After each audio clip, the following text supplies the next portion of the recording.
At this point, you're probably asking yourself, what can I do today to prepare my business for sale before I hire a CPA, an attorney, and a mergers and acquisitions advisor?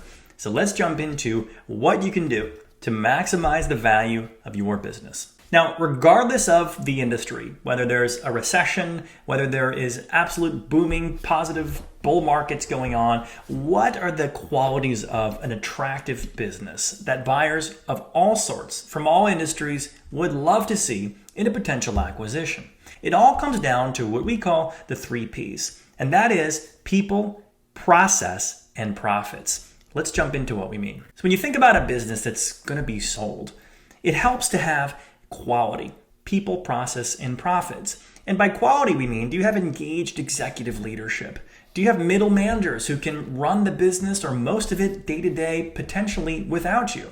Do you have quality frontline employees who have good marks? Do they have 4 and 5-star reviews on Google? Are they running the customer service at a high level? Do you have proactive customer support? Do your customers like working with you? Do you have a mission-driven culture?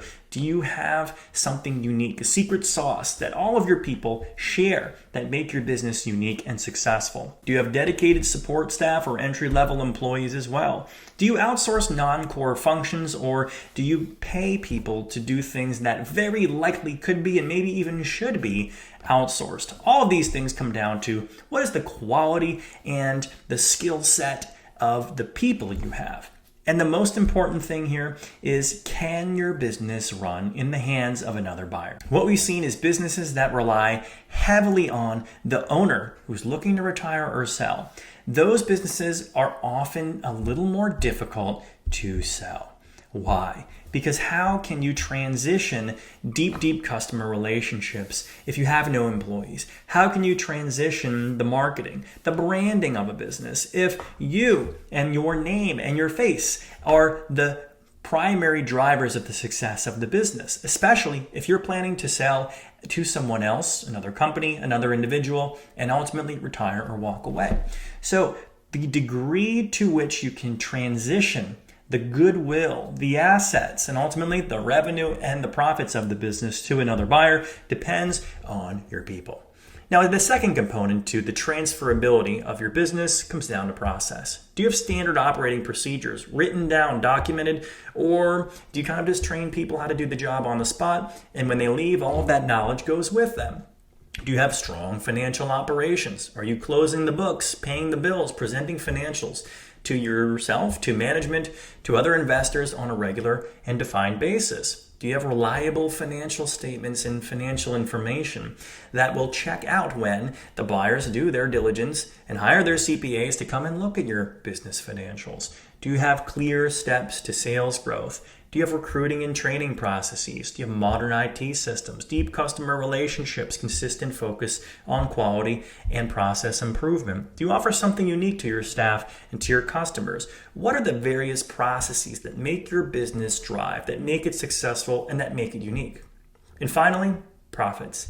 All of the things around people and process are certainly important, and they will certainly strengthen the potential offers that you have coming your way.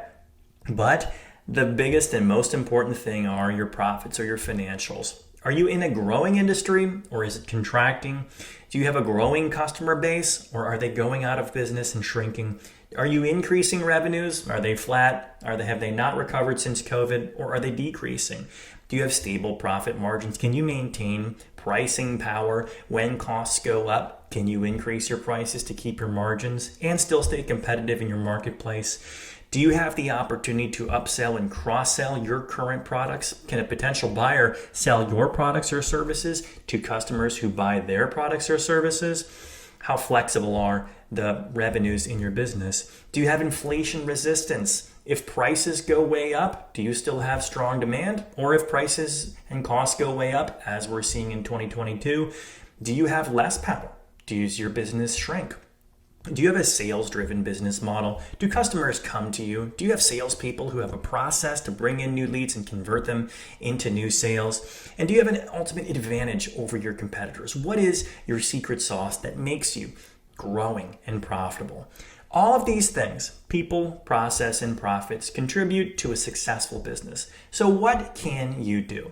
you can take this list and start to work on your people, training your people, starting to work yourself perhaps out of being the most important person in the business so that you can transfer more easily to a new buyer.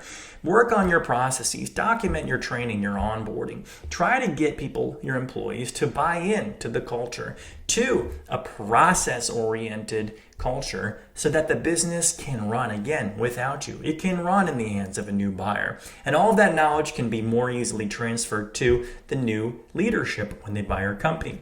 And most importantly, keep growing your business. Keep increasing your prices. Work on your sales.